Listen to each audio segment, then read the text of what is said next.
Hello and welcome to a new Brave Frontier unit overview video. Today we are talking about Feora.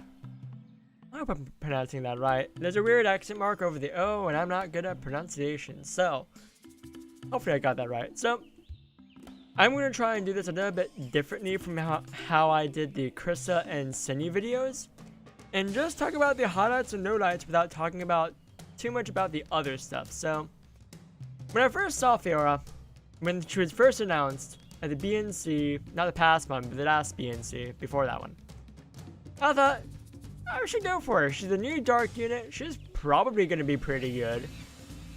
And that's foreshadowing. But foreshadowing for what? Well, let's get into what it foreshadowed. I still think that she is a decent unit to pick up, but only for the right people.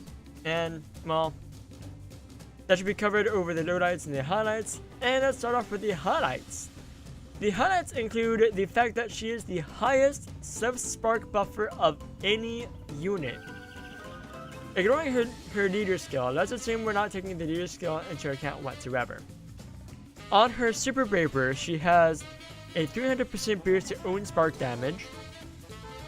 On her extra skill, if she gets a spark off, because you only need to hit one spark, she gets another spark damage boost by 300%, so we're already up to 600%, which this by itself eclipses the next highest dark unit for self-spark buffing, that being Kitazar at 370%, but Feora is not done yet. She also has 25% boost to spark damage for all allies, so you cannot take that, you can't not take that into account. So we're already at 625%. Technically, we have another 40% from Spark Vulnerability Infliction for 3 turns. That is guaranteed unless a enemy just has negation from that. So we're technically at 365%. And we get another 200% boost of spark damage from her enhancements, for a grand total of 865% boost to spark damage for herself.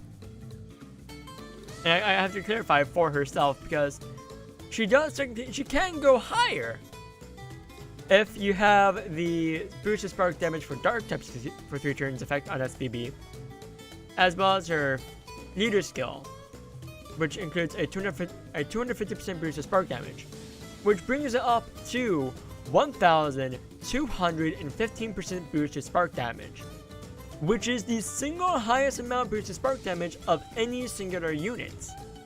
At least to my knowledge. There might be others, I just don't know. But for herself, that is amazing.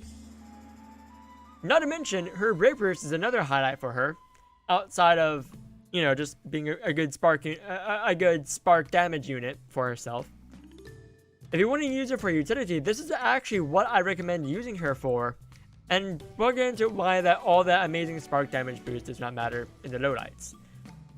Her Brave Burst is a really good highlight, as it's just a really good kit. She boosts parameters for dark types. It's the highest boosted parameters for dark types for 3 turns. At the same amount for SBB here, 165%. She has a dark shield, which, yeah, okay, that may not be too great for RC7. It does mitigate damage a little bit, but take that as you will. She boosts the Brave Burst gauge by 12 BC for 3 turns. That's an enormous boost, as it mentions there. And actually helps her get to her Brave Burst a lot quicker. Spark damage boosts Brave Burst gauge for 3 turns. That's 3-4 BC. That's super pivotal right there. That makes her good for RC7 in general, as there aren't many dark units who have that anywhere in their kits. There are only 4 other units aside from Feora who boost the Brave Burst gauge with spark damage. Those units being Roglazer, who is, well, Roglazer, Kadrin, who you would actually be using for RC7, and actually you can stack her Brave Burst gauge boost with spark damage with Feora's, as her boost is from her extra skill, whereas Feora's is from her BB, so you can actually stack the two together and actually make it more likely for you to get your SPBs for the rest of your units. And the probable evasion for 2 turns is just very nice to have in general. You can actually increase the evasion for 2 turns to 25% chance for 3 turns with an enhancement. Now it's time for the lowlights. And this is where the Brave Burst being the best thing about Feora comes into account.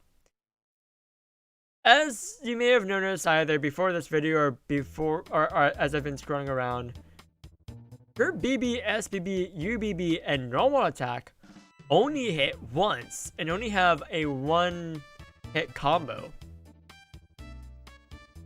That's the biggest downside, as in order to actually get off the boosted spark damage for 2 turns after getting 1 spark, you need to spark with her with 1 attack.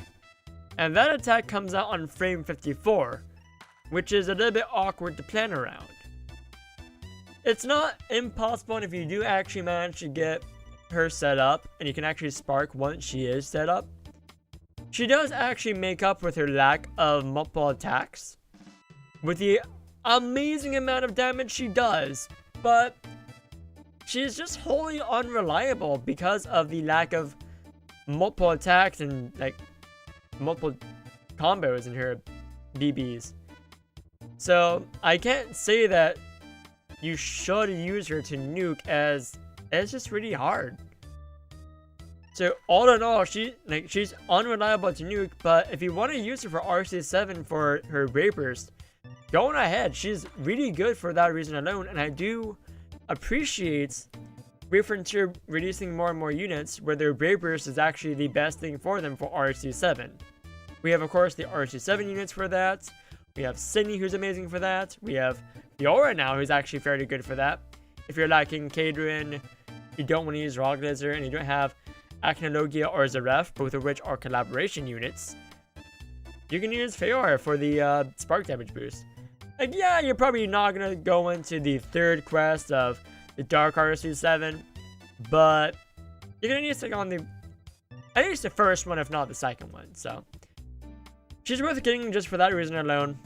I say go for her if you need her, but if you have better units, there's no need for her. You can easily skip her if you're someone like me. Well, someone better than me, I should say, because I actually could kind of use Feora, to be honest. So with that, I will see you guys in the next video. Bye!